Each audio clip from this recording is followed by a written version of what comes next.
آج کل پرچوں میں، میگزینز میں، نیوز پیپرز میں ایک افواہیں اڑائی جاتی ہیں. کہا جاتا ہے کہ 2030 کے اندر اس ہندوستان میں مسلمان میجورٹی میں تبدیل ہو جائیں گے. یہ اتنی تیزی سے بڑھ رہے ہیں کہ صرف 10 اور 15 سال کے اندر مسلمان ہندوستان میں میجورٹی میں آ جائیں گے اور یہاں کی جو ہندو قوم ہے وہ مائنورٹی بن جائے گی.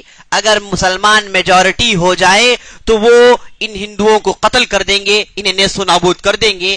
ایسی ویسی باتیں افواہوں کی طور پر ان پرچوں میں اڑائی جاتی ہیں میرے دوستو. اور ہم جانتے ہیں یہ اڑانے والے وہی لوگ ہیں جنہیں ہم اسلامی دشمن، مسلمانوں کے دشمن مانتے ہیں، جنہوں نے اسلامی دشمن مسلمانوں کے خلاف کوئی کسر اٹھا نہ رکھی. ہر ممکن کوشش ان کی یہ ہوتی ہے کہ کسی نہ کسی طریقے سے اسلام اور مسلمانوں کو چوٹ تو کم از کم پہنچ جائے، کم از کم تکلیف تو ہو جائے، کم از کم بے قراری تو پیدا ہو جائے.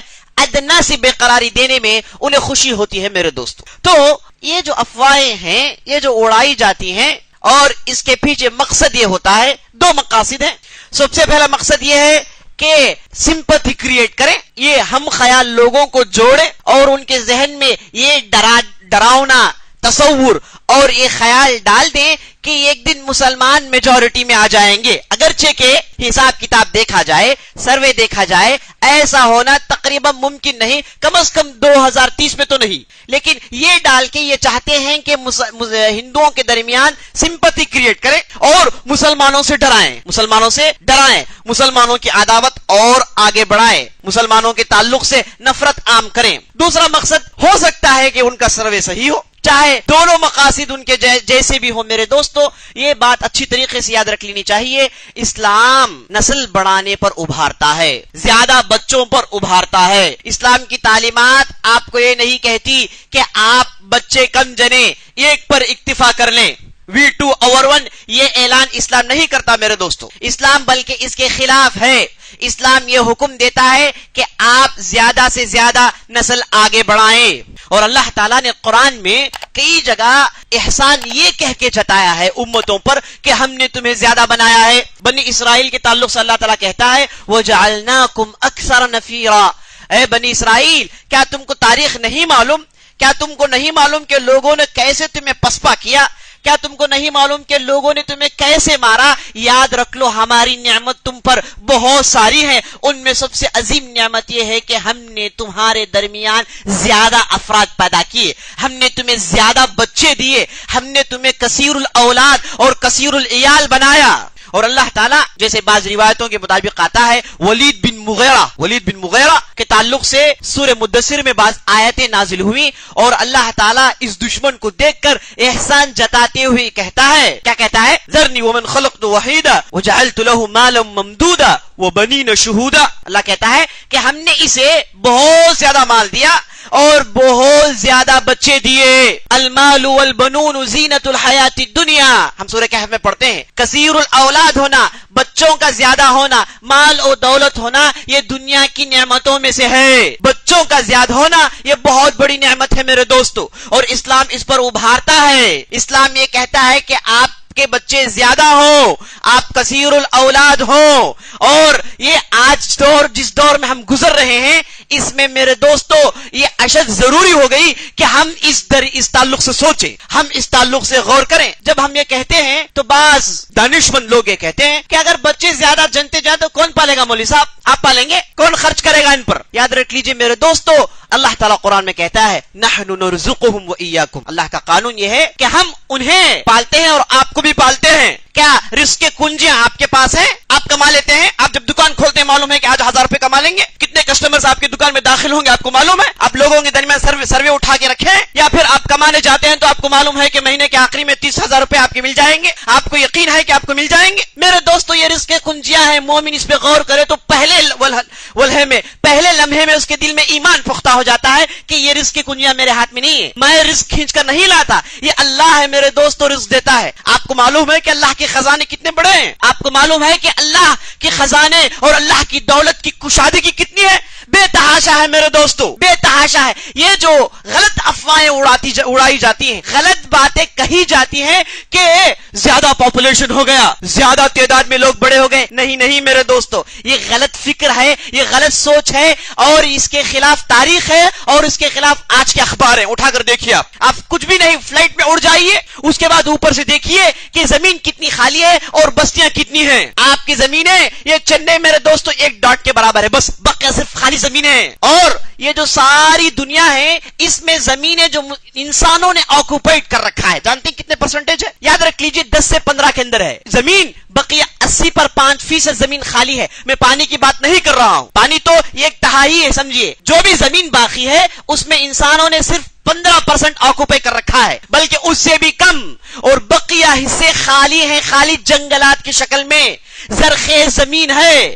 یہ پولیٹیشنز اور یہ جو حکومتیں چلاتے ہیں انہوں نے دھوکہ دے رکھا ہے، انہیں حکومت چلانا نہیں آتا، یا تو پھر پبلک کے پیسے کو لوٹتے ہیں، کہتے ہیں کہ ہندوستان فقیر ہے، ہندوستان میں پیسے نہیں ہے۔ میں پوچھتا ہوں سوئس بینک میں 1 لاکھ کروڑ، 1 لاکھ روپے نہیں، 1 کروڑ نہیں، 1 لاکھ کروڑ باس پولیٹیشنز کے ہیں، یہ کہ ہے 90,000 کروڑ، یہ کے پاس ہے 2,00,000 کروڑ، یعنی بے تحاشا پیسہ ہندوستان سے نکالا جاتا ہے، اور یہ پیسے سب یہ مفاد پرست، یہ آدم خور لوگ اپنے حسابات میں ڈال کے، اپنے اکاؤنٹس میں ڈال کے عام عوام کا خون چوس رہے ہیں میرے دوستو۔ آپ کو معلوم ہے کہ ریونیو، یہ ٹیکس ہندوستان میں کتنا کلیکٹ ہوتا ہے، اور کتنا لوگ خرچ کرتے ہیں، اور کتنا اپنے بینک بیلنس میں ڈالتے ہیں؟ میرے دوستو یاد رکھ لیجئے، بہت بڑے خزانے ہیں اللہ کے۔ میں پرسوں ایک آرٹیکل میں پڑھ رہا تھا، بہت تعجب ہوا مجھے۔ لکھنے والا یہ کہتا ہے کہ سمندر میں، بلکہ ساری دنیا میں سب سے بڑا جانور ویل ہے نا، بہت بڑی مچھلی جسے بلو ویل کہتے ہیں۔ یہ مچھلی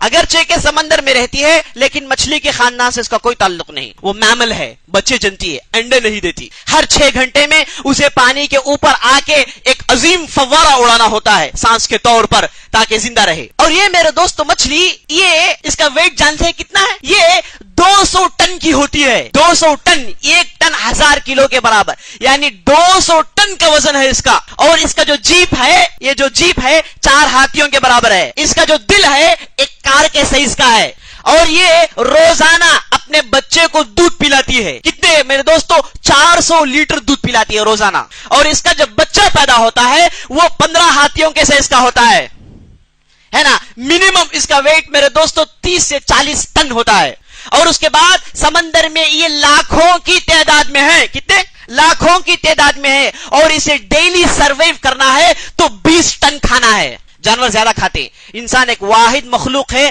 اپنے وزن سے بہت کم کھاتا ہے۔ اگر انسان 50 کلو ہے تو کھاتا ہے 400 گرام 200 گرام، ہے نا، لیکن جانور ایسے نہیں ہے۔ اگر ان کا جسم 50 کلو کا ہے تو وہ 10 کلو کھائیں گے، 15 کلو کھائیں گے، انہیں کھانا ضروری ہے، زیادہ کھاتے ہیں، ہے نا، کیونکہ ان کے اندر کیلوریز نہیں ہوتا، کیلوریز کم ہو تو آدمی زیادہ کنٹینٹ میں لیتا ہے۔ بہرحال بتا یہ رہا تھا میرے دوستو، یہ روزانہ 10 سے 20 ٹن کھاتی ہے۔ اور کیا کھاتی ہے جانتے ہیں آپ لوگ؟ سمندر میں آپ کہیں گے کہ بہت ساری چیزیں کھانے کے لیے، نہیں، یہ کھاتی ہے چھوٹی مچھلی جو اس انگلی کے نوک میں اس سے 10 پیسز رکھ سکتے ہیں، اس انگلی کے نوک میں اس کے 10 پیسز رکھ سکتے ہیں، یعنی 10 مچھلیاں رکھی جا سکتی ہیں۔ یہ مچھلی کھاتی ہے روزانہ 10 سے 20 ٹن، اور یہ لاکھوں کی تعداد میں سمندر میں ہے۔ کتنے؟ لاکھوں کی تعداد میں۔ آپ نے کبھی کسی اخبار میں سنا کہ بلو ویل بھوک کی وجہ سے چنئی میرینا بیچ میں آ کے گر گئی؟ کبھی آپ نے سنا؟ نہیں ہوتا میرے دوستو۔ کبھی آپ نے سنا کہ سمندر کے مچھلیاں بھوک کی وجہ سے مر گئی؟ ممکن سنا آپ نے؟ کسی بھی ریکارڈ بتائیے مجھے، چیلنج ہے۔ بھوک کی وجہ سے مر گئی؟ نہیں ہوتا، یہ آپس میں مر جاتی ہیں، اور انسان اسے پکڑ کے مارتا ہے۔ لیکن اللہ نے اپنے رزق کی کنجیوں کو ختم نہیں کیا، وہ کھاتی ہیں روزانہ، وہ جنتی ہیں، بڑی تعداد میں سمندر میں رہتی ہیں میرے دوستوں۔ جتنے جانور آپ زمین میں دیکھتے ہیں اس سے 10 گنا جانور سمندر میں ہیں، اور ایک بھی اتنا کنزیوم کرتا ہے، اتنی رزق کی ضرورت پڑتی ہے کہ بیان نہیں کر سکتے۔ معاملے آپ کا ہاتھی لے لیجئے، یہ ہاتھی روزانہ 30 ٹن گھاس کھاتا ہے، اور 30 ہاتھی ملے تو یہ گاؤں کا کھانا کھاتے ہیں، اور اس کے بعد یہ ایک ٹن 2 ٹن کے ہوتے ہیں۔ کبھی آپ نے سنا کہ میسور کے جنگلوں سے 3 ہاتھی سڑک پر آگے بھوک کی وجہ سے مر گئے؟ آپ نے کبھی سنا؟ نہیں ہوتا، یہ نہیں ہے، کیونکہ اللہ نے ان کی ذمہ داری لے رکھی ہے، اللہ انہیں کھلاتا ہے۔ رزق کی کنجیاں اللہ کے ہاتھوں میں ہے، رزق کی کنجیاں آپ کے دماغوں میں نہیں۔ انسان اپنے دماغ سے رزق پیدا نہیں کر سکتا، یہ اللہ دیتا ہے۔ اور یہ اس کا انحصار محنت میں بھی نہیں ہے. اگر کوئی آدمی زیادہ محنت کرے زیادہ کما لے تو یہ رکشہ والوں کو زیادہ کمانا چاہیے, یہ کولی والوں کو زیادہ کمانا چاہیے. یاد رکھ لیجئے رزق کا انحصار نہ آپ کے دماغ میں ہے نہ آپ کی محنتوں میں ہے. رزق میرے دوستو یہ اللہ کے ہاتھ میں ہے, جسے چاہے دے جسے چاہے کچھ بھی نہ دے, یہ اللہ کی مرضی ہے. جسے خوب دے کر آزماتا ہے بعض لوگوں کو کچھ بھی نہیں دیتا. لیکن یاد رکھیے نبی صلی اللہ علیہ وسلم حدیث میں کہتے ہیں لو توکلون علی اللہ حق توکلہ لرزقکم کما یرزق الطیر تروح خماصا وتروح بطانا وتغدو بطانا. اگر تم اللہ پر جیسے توکل رکھنا ہے ویسے رکھتے ہو یاد رکھ لو اللہ تعالیٰ تمہیں ویسے کھلائے گا جیسے پرندے چرندے درندے سب کو کھلاتا ہے. یہ پرندے نکلتے ہیں صبح خالی پیٹ, یہ پرندے اپنے کھوڑوں سے اپنے گھروں سے نکلتے ہیں خالی پیٹ, ان کا پیٹ خالی ہوتا ہے, بھوک انتہائی ہوتی ہے, لیکن چرتے ہیں زمین میں اور خوب کھاتے ہیں. واپس جب شام اپنے گھر کی طرف لوٹتے ہیں ان کے پیٹ بھرے ہوئے ہوتے ہیں.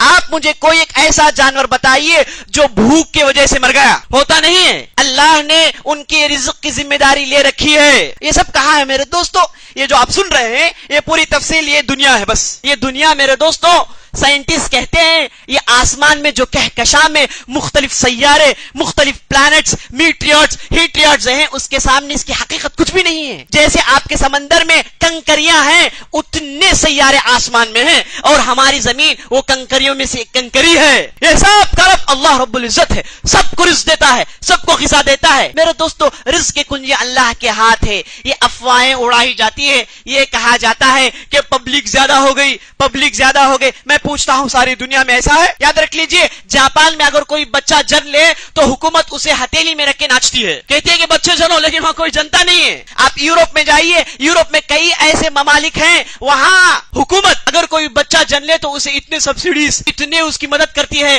کہ لیکن کوئی جننے کے لیے تیار نہیں ہے. گھابرے ہیں وہ لوگ, ڈرے ہوئے ہیں. ڈر اس بات کا ہے کہ ایک دن آئے گا کہ نئی نسل نہیں رہے گی, پورے بوڑھے ہو کے مر جائیں گے, اس کے بعد ان کی جگہ کوئی اور نہیں آئے گا. میرے دوستوں یہ افواہیں ہیں, یہ جھوٹ ہے جو لکھا جاتا ہے. اچھی طریقے سے جان لیجئے اللہ رزق دینے پر قادر ہے, اللہ رزق دینے پر قادر ہے. سلف کا ایک قول ہے غالباً نام بھول رہا ہوں میں, وہ کہتے ہیں کہ مجھے اس بات کا فکر نہیں کہ مارکیٹ میں چیزوں کی قیمت بڑھ گئی, اس بات کا فکر نہیں ہے مجھے. ایک روٹی 1 دینار ہو جائے اس بات کا کوئی فکر نہیں ہے.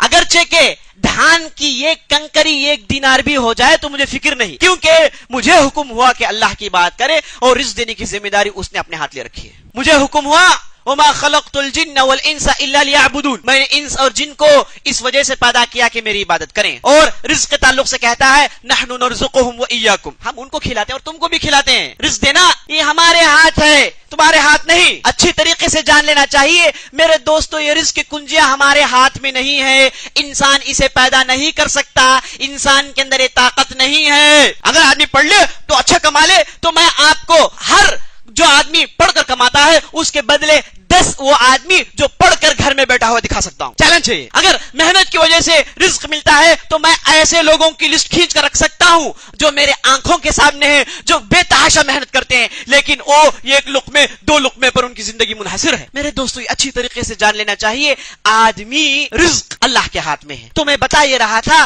کثیر الاولاد, زیادہ نسل ہونا یہ نبی صلی اللہ علیہ وسلم کی سنت ہے. آپ صلی اللہ علیہ وسلم نے کہا, دیکھیے وہ ابو داؤد کی روایت ہے, معتبر روایت ہے, حکم دیکھیے غور سے سنیے. نبی صلی اللہ علیہ وسلم کہتے ہیں تزوج الولود الودود, اے لوگو محبت کرنے والیاں اور زیادہ بچے جننے والیوں سے شادی کرو. فانی مکاثر بکم الامم یوم القیامہ, قیامت کے دن جب میری امت کھڑی ہوگی اس وقت میری امت کی تعداد زیادہ دیکھنا چاہتا ہوں. ایک دوسرے حدیث میں آیا فانی مباہم بکم یوم القیامہ, تمہاری تعداد کو رکھ کر میں قیامت میں مجھے فخر ملنے والا ہے, میں افتخار کے ساتھ کھڑے ہونا چاہتا ہوں قیامت کے دن, ہے نا. بخاری کی روایت آتی ہے کہ نبی صلی اللہ علیہ وسلم جب جبرائیل علیہ السلام کے ساتھ گئے, معراج کا سفر کیے, جنت دوزخ دیکھے تو بہت ساری امتوں کو پیش کیا گیا. بعض انبیاء ان کے ساتھ کوئی نہیں, اکیلے صاحب آ کے کھڑے ہوئے, نبی ہیں پوری امت ہے, کوئی اسلام نہیں لایا, وہ اکیلے آ کے کھڑے ہوتے. بعض آئے ان کے پیچھے 2, بعض آئے ان کے پیچھے 3, بعض آئے ان کے پیچھے 100 لوگ, اور ایک بہت بڑی امت نکل کر آئی.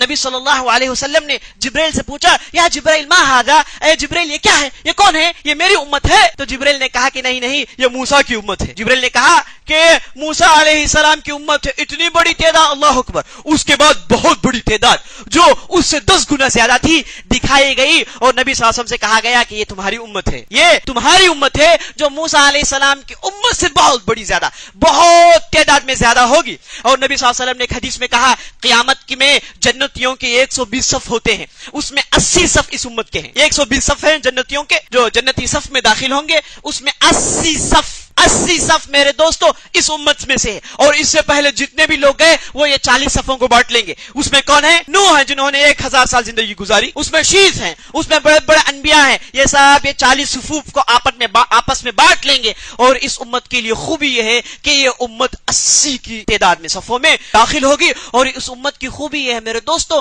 اس میں 70,000 لوگ ایسے ہوں گے جو بغیر حساب کتاب کے جنت میں داخل ہوں گے۔ نبی صلی اللہ علیہ وسلم سے پوچھا گیا اللہ کے رسول اتنی بڑی تعداد، 70,000 بہت کم ہے، ریشیو بہت کم ہے، ہم اتنے لاکھوں میں ہیں، کروڑوں میں ہیں، اور صرف 70,000۔ ایک دوسری روایت میں آتا ہے نبی صلی اللہ علیہ وسلم نے کہا کہ 70,000 میں ہر فرد کے ساتھ 70,000 اور ہوں گے، ہر فرد کے ساتھ 70,000 اور ہوں گے، یعنی 70,000 انٹو 70,000۔ اب ڈال لیجیے، ڈال کے دیکھیے کہ یہ تعداد بغیر حساب کتاب کے جنت میں جائے گی، یعنی جنت میں اس امت کا ڈومینیشن ہوگا، ہم میجورٹی میں ہوں گے، ہے نا، ووٹ ہم کو زیادہ ملیں گے، ہم حکومت کریں گے ادھر، ہے نا، دوسرے لوگ ہمارے پیچھے ہوں گے۔ میرے دوستو یہ جو میجورٹی کی بات افواہیں اڑائی جاتی ہیں، یاد رکھ لیجیے یہی کچھ ہوا ایک مرتبہ نائجیریا میں، یہی کچھ ہوا آج سے 40 سال پہلے نائجیریا میں۔ بعض لوگوں کے چہرے مان پڑ گئے ہیں، ہے نا، مولوی صاحب آج کچھ ڈفرنٹ سنا رہے ہیں، بچے زیادہ جننے کا حکم دے رہے ہیں۔ میرے دوستو میں نہیں دے رہا ہوں، میں نے آپ کو حدیث سنایا، قرآن کی آیتیں سنایا، تاریخ سنا رہا ہوں، اور یہی کچھ ہوا نائجیریا میں۔ میرے دوستو وہاں کے جو عیسائی تھے مسلمانوں سے زیادہ تھے، ہے نا، اچانک 10 سال کے بعد سروے اٹھائے تو معلوم ہوا کہ مسلمان دگنا ہے۔ پوچھا گیا کہ کیا بھائی؟ وہاں کے لوگوں نے آستین اٹھائے، بولے کہ اچھا زیادہ تعداد کی بات چل رہی ہے تو ہم بھی بتاتے ہیں کہ ہم کون ہیں، ہم بھی ابوبکر عمر کے نسل میں سے ہیں، ہم بھی عثمان بن عفان اور علی کے خاندان میں سے ہیں، ہم بھی بتاتے ہیں کہ نسل کیسے زیادہ کی جائے۔ ابوبکر رضی اللہ عنہ کے میرے 207 بیٹے تھے، ہے نا، کچھ بھی نہیں، صحابہ میں ابوبکر رضی اللہ عنہ بہت کم ہے نا، بالکل وہ جو ہے چھوٹی فیملی، بہت مختصر فیملی ہے۔ اس کے بعد عمر دیکھیے ان کے 12 بیٹے تھے۔ اس کے بعد آئیے آپ عثمان رضی اللہ عنہ کے پاس، عثمان رضی اللہ عنہ کے 20 پر 2 بچے ہیں۔ اس کے بعد آئیے شیر خدا حیدر علی کے پاس، حیدر ہے نا شیر ہیں یہ، ان کے 14 بیٹے اور 17 بیٹیاں ہیں، انہوں نے اپنی زندگی میں 9 شادیاں کی ہیں۔ اور اس کے بعد آئیے عبد الرحمن بن عوف، ان کے 20 پر 9 بچے ہیں۔ اس کے بعد عمر بن عبدالعزیز کے پاس آئیے جو 5ویں خلیفہ تھے، یہ جب وفات پا رہے تھے انہوں نے وفات کے بستر میں پڑے ہوئے لوگ آ کر ان سے کہا کہ یہ آپ کے 12 بچے ہیں، ان کے لیے آپ خلیفہ کی کیا وصیت ہے؟ خلیفہ تھے، ہے نا، سارا جو ہے آپ افریقہ کے وہاں سے لے کر چائنا کے حدود کو سلام کر رہی ہے سلطنت، اتنی بڑی سلطنت کے ایک بادشاہ، ایک خلیفہ وفات کے قریب ہیں، لوگ آ کر پوچھتے ہیں کہ آپ اپنے بچوں کو کیا دیے ہیں، ہے نا، آج کے اگر کوئی ہوتے تو کہتے کہ بھائی یہ پورا حصہ تو اٹھا لے، جیسے چاہے عیاشی کر۔ عمر بن عبدالعزیز نے کہا کہ میں میرے بچوں کو اللہ کے حوالے کرتا ہوں، ان کے لیے خلافت میں ایک ڈاٹ بھی نہیں ہے، قریب نہیں آئے، خلافت کی بات نہیں کریں، میرے بچے ہو گئے تو خلافت کی بات نہیں کریں، کوئی پیسوں دولت کی بات نہیں کریں، میں انہیں اللہ کے توکل میں، اللہ کے بھروسے میں چھوڑ کر جاتا ہوں۔ واللہ خدا میرے دوستو تاریخ اٹھا کر پڑھیے۔ اور یہ عمر بن عبدالعزیز کے پہلے ایک بادشاہ گزرا جس کا نام سلیمان بن عبد الملک، بہت بڑا بادشاہ تھا، اس نے اپنے بچوں کو کئی بستیاں دیا اور ڈھیر سارا خزانہ دیا، اور صرف 30 سال کے بعد یہ سلیمان بن عبدالعزیز کے بچے آ کر عمر بن عبدالعزیز کے بچوں کے پاس قرض لے رہے ہیں، کہتے ہیں بھائی تکلیف ہے آپ دو، کیوں کس سے پوچھا جا رہا ہے؟ عمر بن عبدالعزیز کے اولاد سے پوچھا جا رہا ہے، جنہیں عمر بن عبدالعزیز نے توکل پر چھوڑا، اللہ کے بھروسے پر چھوڑا، جن کی تعداد 12 کی تھی، اور کون آ کر ان سے پوچھ رہے ہیں؟ سلیمان بن عبد الملک کی اولاد آ کر پوچھ رہی ہے، کہہ رہی ہے کہ ہم کو تکلیف ہے۔ کون پوچھ رہے ہیں؟ جنہیں گاؤں دیے گئے، بستیاں دی گئی، گھوڑے دیے گئے، خزانے دیے گئے، بادشاہ کی اولاد تھی، بے تحاشا مال دیا گیا، لیکن آ کر ہتھیلی پھیلا کر عمر بن عبدالعزیز کے بچوں سے قرض مانگ رہے ہیں، اور عمر بن عبدالعزیز کے بچے عمر بن عبدالعزیز ہیں تو انہوں نے قرض کے طور پر بہت سارا پیسے ان کو دیے۔ اور جب بھی جہاد کا معاملہ آتا ان کا ہر بیٹا 70 گھوڑے اللہ کے راہ میں دیتا، ہر مرتبہ عمر بن عبدالعزیز کی اولاد، ہر اولاد 70 70 گھوڑے اللہ کی راہ میں دیتا ہر لڑائی میں، ان کی طرف سے صدقہ ہے گھوڑا۔ اس زمانے میں میرے دوستو آپ کے مرسیڈیز بنز سے زیادہ کاسٹلی ہے، آپ کی جو پاس جو بنز گاڑی ہے اس کے مانند ہے گھوڑے اور عربی گھوڑے، میرے دوستو اس کی اہمیت بہت زیادہ ہے۔ تو میں بتا یہ رہا تھا میرے دوستو کہ زیادہ نسل ہونا یہ میرے دوست اس امت کا خاصہ ہے۔ میں اس کا مطلب یہ نہیں کہ میں آپ کو یہ کہوں کہ آپ جو ہے بچے جننے کی مشین بن جائے، نہیں، میں یہ حکم نہیں دے رہا ہوں آپ کو، میں یہ کہہ رہا ہوں کہ جنیے ساتھ ساتھ تربیت کیجیے۔ جس کے پاس بچے ہیں وہ ان بچوں کا ذمہ دار ہے، اس کی تربیت اس کے ذمہ ہے، انہیں قرآن حفظ کرائیں، اچھی تربیت دیں، صحیح تعلیم دیں، نیک لوگوں کے ساتھ اٹھائے بٹھائیں۔ ہاں اگر یہ آدمی ایسے کر سکتا ہے یہ ایلیجیبل ہے زیادہ بچے جننے کا۔ اگر کسی کے پاس یہ خوبی نہیں، وہ دیندار نہیں ہے، نیک لوگوں کے ساتھ اٹھتا بیٹھتا نہیں ہے، ایسے بچے اس کے جیسے اگر ہو جائیں تو امت کو نقصان ہے، ایسے بچوں کا نہیں ہونا افضل ہے۔ اور میں یہ نہیں کہتا کہ آدمی جنتا بیٹھ جائے، کمانے کی نہیں سوچے، توکل کر کے ایسے ہی بیٹھ جائے، یہ بھی اسلامی منہج کے خلاف ہے۔ عمر بن خطاب نے ایک مرتبہ مسجد میں داخل ہوئے، دیکھا کہ ایک آدمی بیٹھا ہوا ہے، دیکھے کہ خوب عبادت کر رہا ہے، ذکر و اذکار نمازیں، چلے گئے۔ پھر دوسرے دن آئے اسی وقت، پھر بیٹھا ہوا ہے، پھر تیسرے دن آئے، پھر بیٹھا ہوا ہے، سیدھے گئے جا کے بلا کے پوچھے کہ بھائی کیا ماجرا ہے، مسجد میں کیا بیٹھے ہوئے ہو؟ وہ صاحب نے کہا کہ نہیں عمر بن عبدالعزیز، میں عبادت کر رہا ہوں، میں اللہ کی یاد کر رہا ہوں، میں نمازیں پڑھ رہا ہوں، میں انتہائی عبادت گزار بننا چاہتا ہوں۔ اچھا، بولے کہ تیرے بیوی بچوں کو کون پالے گا؟ اس نے کہا کہ میرے ایک بھائی صاحب ہیں جو مارکیٹ میں دکان رکھے ہوئے ہیں، وہ مجھے جو ہے ایک پرسنٹیج دیتے ہیں اور بطور صدقہ اس میں چلاتا ہوں۔ بولے اٹھ کو جاؤ جی باہر جاؤ، تمہیں مارکیٹ میں اور ایک دکان کھولو جی، مارکیٹ میں تم بھی محنت کرو۔ یہ اسلامی قانون نہیں ہے کہ آپ مسجد میں بیٹھ جائیں، ہے نا، رزق کمانے کی کوشش کرنا یہ سنت میں سے ہے۔ اسی لیے نبی صلی اللہ علیہ وسلم نے کہا ان تجعل اللقمہ فی امراتک، اگر آپ اپنی بیوی کے منہ میں ایک لقمہ کما کر ڈال رہے ہیں یہ بھی عبادت ہے، یہ بھی عبادت ہے۔ میرے دوستو اسلامی منہج بڑا واسٹ منہج ہے اور بہت ہی اہم باتیں اس کے اندر ہے، اس کا مقابلہ دنیا میں کوئی دوسرا طریقہ کر نہیں سکتا۔ اقول قولی ھذا واستغفر اللہ لی ولکم ولسائر المسلمین من کل ذنب وخطیئۃ فاستغفروہ انہ هو الغفور الرحیم۔